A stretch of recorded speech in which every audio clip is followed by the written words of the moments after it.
Hello everyone. ಗೊತ್ತಾ, ಎಷ್ಟು ನನ್ನ ಜೀವನದಲ್ಲಿ ಎಷ್ಟು ಸ್ಟೋರಿಗಳು ಹೇಳ್ತದೆ.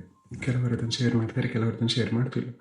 ಸೊ ನಾನು ನಿಮ್ಮ ಮುಂದೆ ನನ್ನ ಸ್ಟೋರೀಸ್ಗಳನ್ನು, ನನ್ನ ಎಕ್ಸ್ಪೀರಿಯನ್ಸಸ್, ನನ್ನ ಟ್ರಾವೆಲಿಂಗ್ ವ್ಲಾಗ್ಸ್ ಎಲ್ಲವನ್ನು ಶೇರ್ ಮಾಡುವ ಅಂತ ಬಂದಿದ್ದೀನಿ ನಿಮ್ಮ ಎದುರಿಗೆ. ಇದು ಈಗ ಪ್ಲ್ಯಾನ್ ಮಾಡಿದ್ದಲ್ಲ. ಆಲ್ಮೋಸ್ಟ್ ನನ್ನ ಕಾಲೇಜ್ ಟೈಮಲ್ಲಿ ವಿಡಿಯೋ ಅಥವಾ ಯೂಟ್ಯೂಬ್ ಅಥವಾ ಎಂಥ ಕಂಟೆಂಟ್ ಕ್ರಿಯೇಷನ್ ಸ್ಟಾರ್ಟ್ ಮಾಡಬೇಕು ಅಂತ ಎನಿಸಿದ್ದು.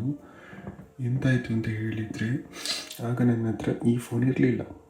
ಸೊ ಕ್ವಾಲಿಟಿಗೋಸ್ಕರ ನಾನು ವೆಯ್ಟ್ ಮಾಡಿದ್ದು.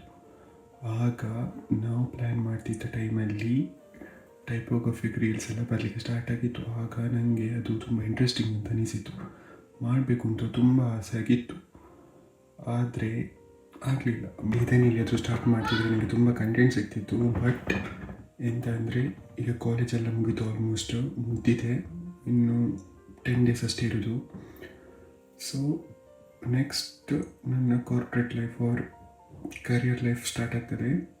ಸೊ ಮುಂದೆ ಆ ಲೈಫನ್ನು ತೋರಿಸಬೇಕು ಅಂತ ಆಸೆಯಲ್ಲಿದ್ದೇನೆ. ತುಂಬ ದೂರ ಹೋಗುವ ಪ್ಲ್ಯಾನಲ್ಲಿ ಉಂಟು, ನೋಡುವ ಎಂತಾಗ್ತದೆ ಅಂತ.